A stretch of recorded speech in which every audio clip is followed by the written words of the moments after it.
Euskadin herritarren 10,6%k diabetesa dauka eta kasuak gorantz doaz. Euskadin bai eta estatuaren gainerakoan ere nabarmen areagotu da.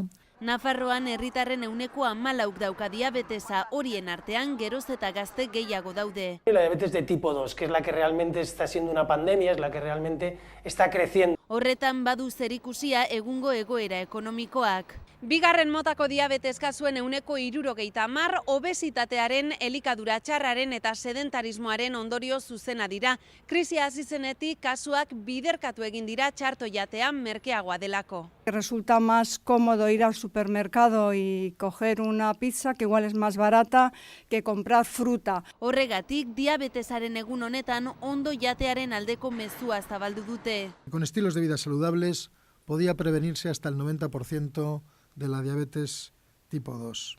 Geure esku dago neurriak hartzea, bestela 15 urteko aldian bikoiztu egingo dira diabetes kasuak.